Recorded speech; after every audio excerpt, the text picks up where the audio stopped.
Welcome to Movie Recall. In today's video, we will be going through the 2012 movie Confession of Murder. It's time to recall. Let's get started. Turn on subtitles and spoilers ahead. The movie starts and we see a man named Choi who is eating at a diner. It is revealed that this man is a detective. While he eats, he goes on to reflect upon the time when he was tasked with catching a serial killer 15 years ago. This serial killer claimed the lives of 10 women from 1986 to 1990 and whom Choi suspects is responsible for the kidnapping and possible murder of another. He managed to hunt down the killer, but lost him after a fierce fight that left Choi nearly dead and permanently scarred. Before the killer vanished, however, Choi managed to shoot him in the shoulder too. It is now 2005 on the day the 15-year statute of limitations expired, thus rendering prosecution impossible. Choi is now an alcoholic, haunted by his failure to solve the case. He suddenly receives a worrying call from Du-seok, a family member of one of the victims. The man on the call tells Choi that he is really thankful for what he has done for him and his family and that he will always be in Choi's debt. Choi does not have a good feeling about this call and he feels like something is wrong, so he quickly makes his way to Jung's place. By the time Choi gets there, Jung Hoin is already standing on the top of a water tank of his house and is ready to end his life. Choi tells him not to do anything like that, adding that he cannot just give up like that. Jung Hoon, however, does not listen to him and goes on to jump off the tank and lands on a bus windshield. He dies on the spot. That serial killer killed Jun Hoon's mother 15 years ago, and seeing that the killer was going to be out again, he lost all hope of him being taken to the cleaners, so he has ended his life. Choi is heartbroken for Jung Hoon, but there is only so much he can do about it. The scene then changes to 2 years later. It is 2007, and we are taken to a car wash where a woman is providing the service. This woman is actually Choi's mother, who is really worried about her son. Choi is also sitting there and he goes on to receive a call. The caller tells him to turn on the TV right away, and the next thing we see, both mother and son are sitting in front of the TV. It is being reported that the serial killer who scared the world 17 years ago has written a book in which he has written about all his crimes. Du-seok has released a book titled I Am the Murderer, claiming responsibility for the murders that took place 17 years ago. There is a book launch going on and the press is also there. Lee is asked by a reporter why he is confessing now when so many years have gone, and on top of that, his murders were perfect. Lee goes on to say that he could not help but feel guilty about what happened.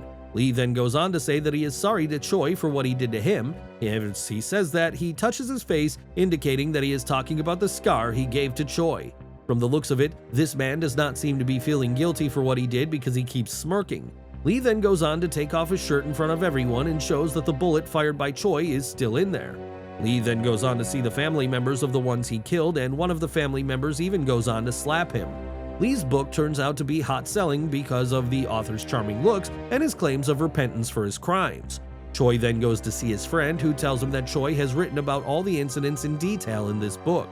He, however, says that he does not have a good feeling about this book. He says that he killed 10 women and then kidnapped the 11th. He then asks about the 11th woman, and before Choi is able to respond, they are joined by their superior, who goes on to tell them not to make a library of this precinct. He then adds that he does not think this good-looking guy is the murderer. Lee then makes his way to Choi's precinct to formally apologize for what he did to him, but Lee does not seem to be feeling guilty at all. He has that smirk on his face and even points towards the scar he gave to Choi.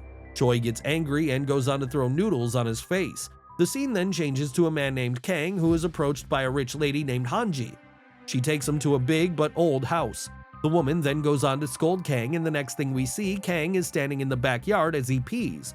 A woman appears from the bushes and she has a knife in her hand. Kang gets a little scared for a moment, but then realizes that she poses no threat to him. We then see all of them sitting around a table, and it is revealed that all of these people are actual family members of the women killed by Lee. These people now want to take revenge from Lee. The scene then changes to a live show company where the people can be seen discussing as to how they can bring Lee onto their live show. Their boss makes it clear to them that he does not know, but he needs both Lee and Choi on their live show at any cost. One of the employees says that this is not a good idea. Both of them hate each other and they can pull a scene on a live show. In the meantime, Choi is in the car with a colleague who asks him why he threw noodles on his face when he had better things to hit him with. Choi, however, does not feel like responding at all and tells him just to drive the car. Lee is told by a woman at his house that a live TV show wants him to be on their show and that they want him to have a debate with Choi in a live show. Lee gets pissed at this and tells the woman to be careful with her suggestions.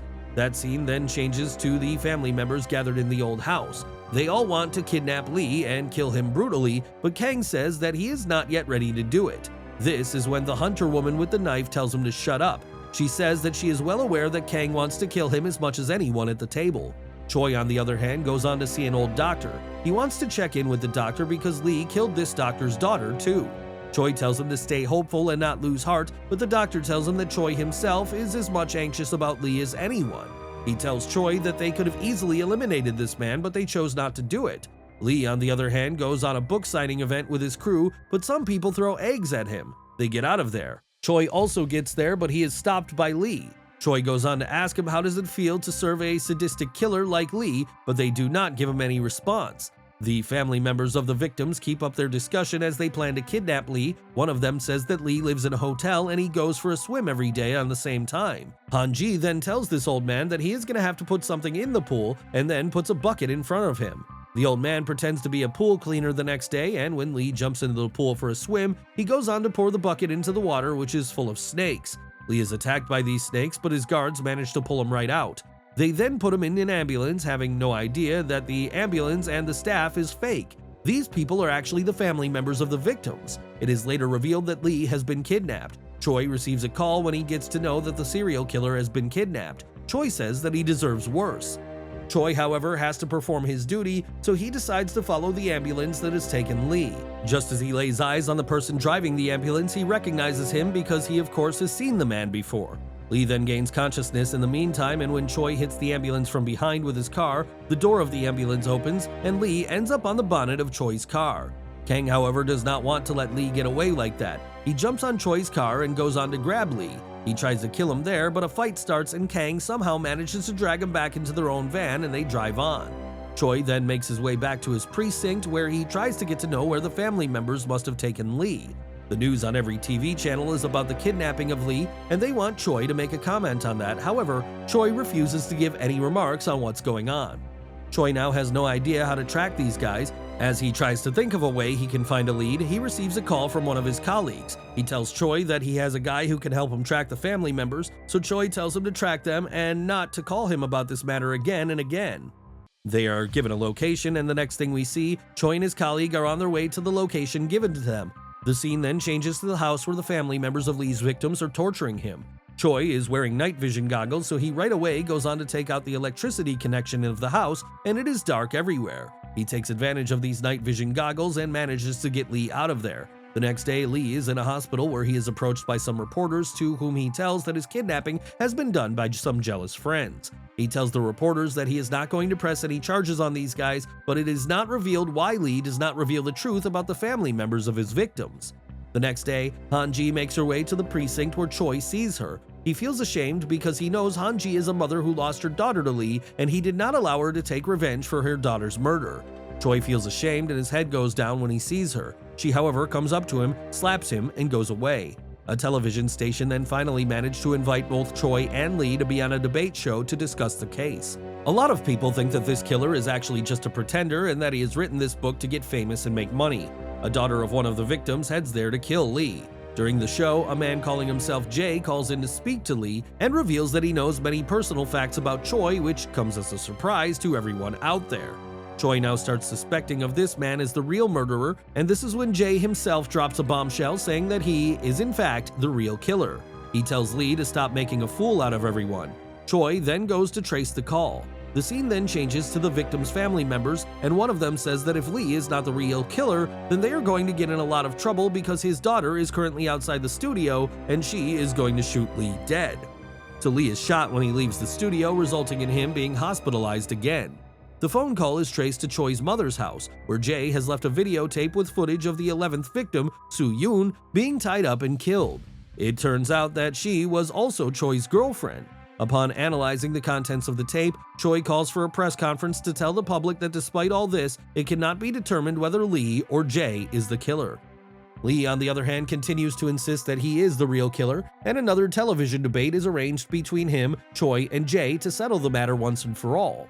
The debate draws thousands of protesters and fans, as well as Han-ji, who carries a pen filled with snake venom, intent upon using it on the real killer. Jay arrives and it immediately becomes apparent that he is in fact the killer, as he arranged for a camera crew to be led to the remains of his final victim, Soo-yoon. Confronted with this, Lee then makes his own revelation, admitting that not only is he not the killer, but that he also did not write the book. In fact, it was Choi who wrote the book in an attempt to flush out the real killer using his own detailed knowledge of the crimes. Lee turns out to be Jung-hoon, who worked together with Choi to fake his own death and who underwent plastic surgery to assume a new identity. Although surprised at the elaborate scheme, Jae claims that Choi cannot do anything to him as the statute of limitations has long expired. Jae then admits that he kept Soo-yoon with him for 2 years and that when he finally decided to kill her, she claimed to be carrying his child in the vain hope that he would spare her. This enrages Choi so much that he attempts to kill Jae, but Jae makes an escape, leading to another intense chase scene. Choi finally catches up to Jae and is stopped from killing him just in time. Both Lee, or Jung, and Han-ji try to kill Jae as he is being led away in handcuffs, but it ends up being Choi who stabs him with the poisoned pen, thus avenging all the victims and preventing any of the family members from being convicted of the crime. In 2012, Choi is released from prison to be greeted by the media and the grateful group of victims' family members. Due to the case, the statute of limitations was extended to 25 years, and with that, the movie comes to an end. Thanks for watching. Please like, subscribe, and click the bell icon to get new movie recaps.